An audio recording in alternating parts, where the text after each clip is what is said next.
Welcome to the 12th episode on the mathsonlinetuition.com videos where we go through the C1 book. We start off with chapter 6, sequences and series. Let's get straight into it. Here you can see the aims and objectives, so please read that in your own good time. Let's go down to the first part, 6.1. A series of numbers following a set rule is called a sequence. 3, 7, 11, 15, 19 is an example of a sequence. Each number in a sequence is called a term. So this is the first term, the second term, the third term, fourth term, and so on.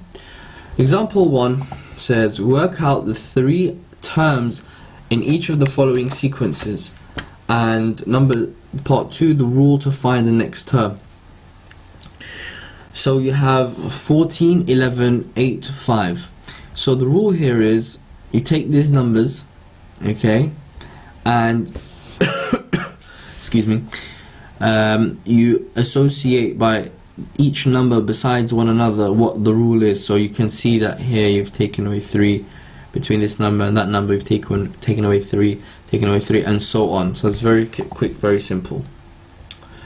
And then the next part is the rule to find the next term is subtract 3 from the previous terms. So you can see that's what they've done here, and they've just numbered the terms. Very simple, very straightforward. Same thing with B, same thing with C.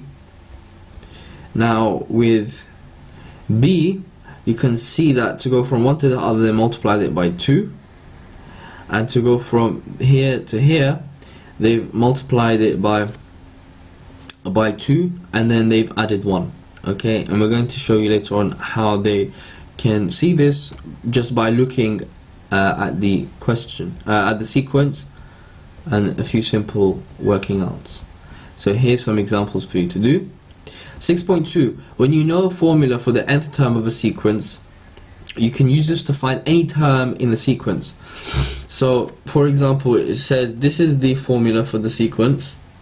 So if we wanted to find, say, sequence 4, okay, then we would put 4 in place of n, and we'd get that 4th term. So here, example 2, you can see the nth term of the sequence is given by un equals 3n minus 1. The first term, so again, substitute n equals 1 into there, substitute n equals 3 into there, substitute n equals 19 into there, and so basically 56 is the 19th term in that equation, 8 is the third term in sorry, I shouldn't say equation, in that sequence. Example 3, the nth term of the sequence is given by this. Work out the first 3 terms. So again, first 3 terms, that means n equals 1, n equals 2, n equals 3, and the 14th term. Essentially, all you're doing is taking a number, substituting it in for that variable. In this particular case, it's n, and then you're getting a result, okay, which is that sequence number. Once again, some examples for you to do here. Find the value of n for which un has given term. So this is basically now playing around with which one is the unknown. Remember before we didn't have this number and we had n. Well, now it's the opposite. We don't have n, but we have the sequence value. So it's just rearranging to find the n. Very easy, straightforward. A sequence generated by the formula un equals an plus b, where a and b are constants to be found given that u3 equals 5 and u8 equals 20. Find the values of the constants a and b. So here you can see now we've got simultaneous equations. You've got 2 unknowns a and b. However, you have the formula and you have the values. So very easy, as we've done before in the previous chapter. You just go through the simultaneous equations where you ask yourself, right, I need to eliminate one of the 2 unknowns, okay, by subtracting, addition, whatever, or I can substitute. Remember, there's elimination, substitution. It's in the previous videos. Please do watch them again. Something we've done before, so I won't speak about it anymore. Here are some exercises just to get you into the practice and rhythm of improving your abilities. 6.3. When you know the rule to get from one term to the next, you can use this information to produce a reoccurrence relationship or reoccurrence formula. Look at the following sequence of numbers. 5, 8, 11, 14, 17. We can describe this by the rule add 3 to the previous term. We can see that u1 plus 3, u2 plus 3, u3 plus 3. So essentially what it's saying is to get from to get from the next term from the previous term, you take that previous term and you add it by 3 in this particular case. The sequence can also be described by the reoccurrence formula.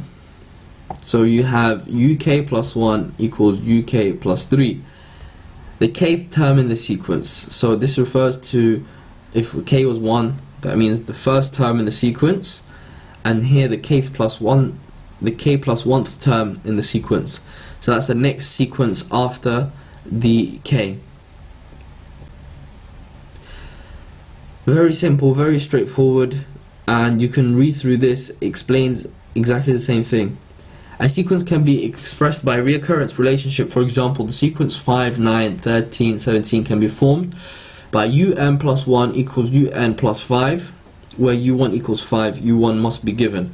So you have to have the first term, and then from there you can follow on to find the other subsequent terms. Find the first 4 terms of the following sequence. Very simple, very straightforward.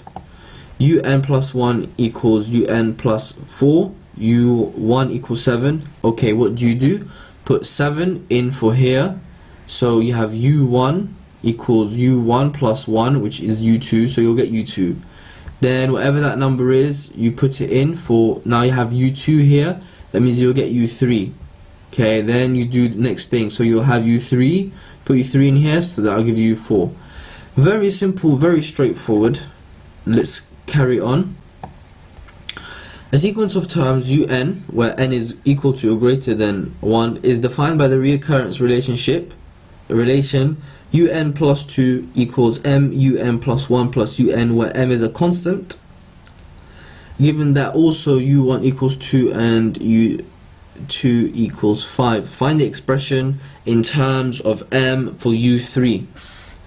So essentially it's asking you to figure this out and leave m in place, so you do not need to find m. It's asking you to leave it in terms of m for u3. So u3 equals 5m plus 2 in this particular situation. Same thing here. You're asked to find it in terms of m for u4, given the value of u4 is 21. Very simple, very straightforward.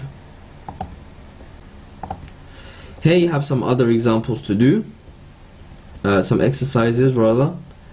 Again, same thing that we've done before, just going through the questions again with different values. 6.4. A sequence that increases by a constant amount each time is called an arithmetic sequence. The following are examples of arithmetic sequences. 3, 7, 11, 15, 19 because you add 4 each time. 2, 7, 12, 17, 22 because you add 5 each time. 17, 14, 11, 8 because you add minus 3 each time. A plus D, A plus 2D because you add D each time. A reoccurrence relationship of the form UK plus 1 equals UK plus N, where K is greater than or equal to 1, but N is an element of the integers, is called an arithmetic sequence.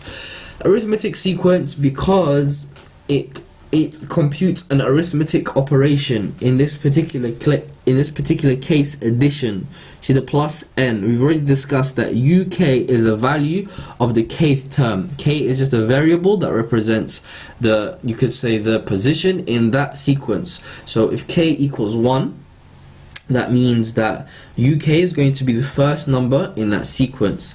If K plus 1 means that the kth term plus 1, that means the following term after the kth term, okay, is going to have a value which is equal to the previous term UK plus N, where K has to be equal or greater than 1 and N is an element of the integers, okay, and this Z, this weird looking Z, is the integers.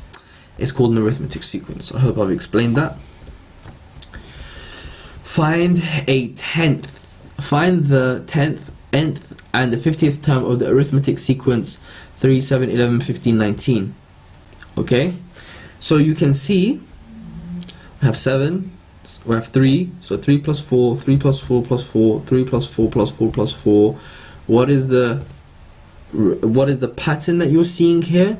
Well, you can assume, that the 10th term is going to be 3, okay, plus 9 times by 4, okay, equals 3 plus 36 equals 39.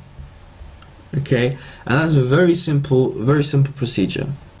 The nth term is going to be 3 plus n minus 1 multiplied by 4, 4n minus 1. Remember again, the pattern here is that we have n minus 1, okay, so 3 being the initial term, plus n minus 1 multiplied by 4. So you can see we were adding by 4 a number of times, n being the term that we had, the term that we are trying to figure out, minus 1 equals 4n minus 1. So now you can pretty much tell yourself, if I want to find a term, say for example the 50th term, I will put n as 50, 4 multiplied by 50 gives us 200, minus 1 is 199, which is here. So it's very straightforward, although they've used the previous method, which is 3 plus 50 minus 1 multiplied by 4. Okay, very simple, very straightforward. We'll carry on. Some examples here. How high will it be after it has been in the garden for 8 years? Very simple examples that you can go through. Again, exercises here for you to perfect your ability. Arithmetic series are formed by adding together the terms of an arithmetic sequence. So an arithmetic series are formed by adding together the terms of an arithmetic sequence. Be very careful not to get those two terms confused. Those two terms are sequence and series. Sequence is you could say a list of numbers. Okay, 1, 2, 3, 4, 2, 4, 6, 8. And the series is when there is some sort of arithmetic operation taking place between the terms in this particular case. Therefore, all arithmetic series can be put into the form a plus d plus a plus 2d, a plus 3d, and you can see that the chosen arithmetic operation here is addition. Look at the relationship between the numbers of the term and the coefficient of d. You should be able to see that the coefficient of d is 1 less than the number of the term. Okay, the nth term of an arithmetic series is a plus n minus 1d, where a is the first term and d is the common difference. Very simple, very straightforward. You have an example here, example 11, 4 plus 7 plus 10 plus 13. Now, in this series, a is 4 and d is 3. Okay, this is an example we used before where we had 4 plus 3, 4 plus 3 plus 3, 4 plus 3 plus 3 plus 3. You can see where we're going here. So the difference is 3. So the 20th term is going to be 4. Remember, 20 being n here, minus 1 multiplied by 3 gives you 61. Okay, and you can do the following with these examples. Here's another arithmetic series. Find the number of terms. So we have 805 as the final nth term in the nth term series. So we put that straight in as the subject. We know that this is going to be the formula. Again, just some simple rearranging, and we substitute the numbers that we have into the formula. D is equal to 4, A is equal to 5, rearrange, and then we get n is 201. So there are 201 terms in the series. Very simple and straightforward. Example 13. Given that the third term of an arithmetic series, you can say it either way, is 20 and the seventh term is 12, find the first term. You have the third term, the seventh term, simultaneous equations once again. You have elimination or you have substitution. You can eliminate either A, or you can substitute, i.e. making A the subject in one equation and then sub it in to the other, up to you. I recommend doing both of them in order to perfect your ability in both types of simultaneous equation resolutions. Exercise 6E, some more questions for you to do in your own good time. You need to be able to find the sum of an arithmetic series. Okay, this is where we take a bit of a different route and we go through how to attain the sum of the arithmetic series. The method of finding this sum is attributed to a famous mathematician called Carl Friedrich Gauss. He reputedly solved the following sum whilst in junior school: 1 plus 2 plus ... plus 4 plus 5 plus ... plus 9 plus 100. This ... just means etc., or just symbolizes the numbers that would otherwise come in between a assumed pattern, which is here just the conventional positive integer number line. Here is how he was able to work it out. So S equals what we have here, our number line from 1 to 100. Reversing the sum, so he's just started, so this is ascending, this is descending. Adding the two sums, so he's added S and S.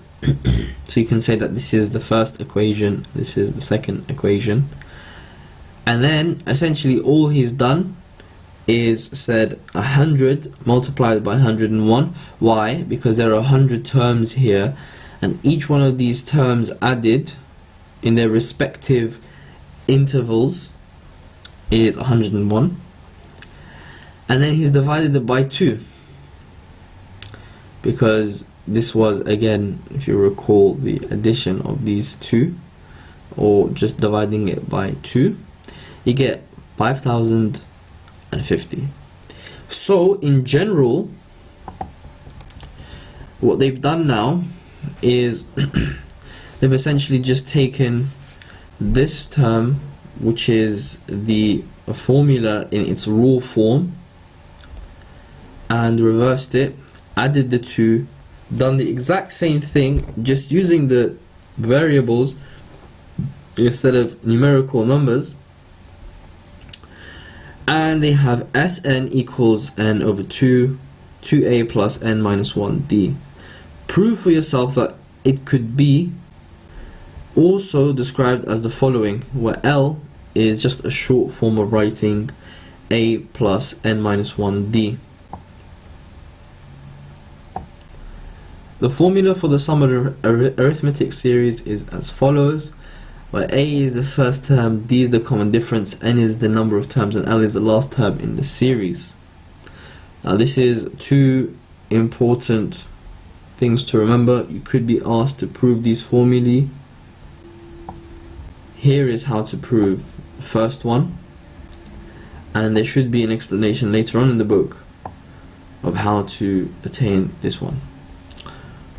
Or rather, you could just, in some cases, put the L equals the last term, and that will be sufficient for you to get the mark. Find the sum of the first 100 odd terms. What are the first 100 odd terms? 1, 3, 5, 7, 9, 11, 13, etc. And then you have to plug in all of the required variables, and you'll find out that the sum is 10,000. This is all very straightforward and very simple to comprehend. You have another example here. Find the greatest number of terms required for the sum 4 plus 9 plus 14 to exceed 2000. So now you have an inequality. Okay, so you're dealing with the inequality here. So we can say that we get, once we've gone through this particular formula, 27 27.9 or minus 28.5. Obviously our sequence terms cannot be negative, that doesn't make sense. It has to be positive. So that means that if we have 27.9, then the 28 terms are needed. Okay, you have to round this up to give us a values, the sum of the values that exceed 2000. And then we have another example here where it's becoming more of a worded question, and this is for you to read through. It's asking you the same thing, but you just have to decipher, decrypt and decipher what it's asking you to do, but don't feel scared or nervous. It's very simple. Think of it like this: they never ask you a question in this book if they didn't think that you would have had the necessary information to resolve it. They are challenging you, but the challenges are gradual, okay? And they are challenges that are pushing you. They are just subtle differences which you can hopefully grasp just using your common sense and intuition. Again, some examples and exercises. You can use this sign to signify the sum of. So let's just explain some of the terms and some of the notations here. N minus 1, so this is a variable, and this is essentially what you can start off as using. So n equals 1, n equals 1, so n starts off at 1, and the nth term is 10. So the number of terms which you'll have is going to be 2 to 20 in this particular case, okay? And you can see that you have 10 terms here. Now, an important point to note is that this is essentially the formula that you need to use to find your answers, and the addition of said formula, or the addition of the values of said formula, will give you the sum of all the numerical values. And very simple, very straightforward. So you can see that if you calculate this 4r plus 1 starting at 1 and up to 20, you add all those terms, then you will have 860. Okay, very easy, no difficulty in that. Exercise, mixed exercise, so for you to go through in your own time. And we come to the summary of key points here. So the summary of key points, I would recommend that you read. It's all the most important points that we've gone through in this book, in this chapter, and it's imperative that you recall and remember each process and each step. It may seem like a lot to take, particularly because I didn't write anything in this particular chapter, but the reason is because it's all very simple, very logical, common sense. All the examples convey everything that you need to know, and I think to do and to start writing in this particular chapter will be redundant, because it's clearly outlined and explained in this chapter what you need to do and the processes and the procedures that you need to employ to progress. So for that reason, you should be able to do it on your own. And that's the end of chapter 6. So we'll go on to chapter 7, our penultimate chapter for C1 book. Thank you very much for listening, and we'll see you next time. Bye bye.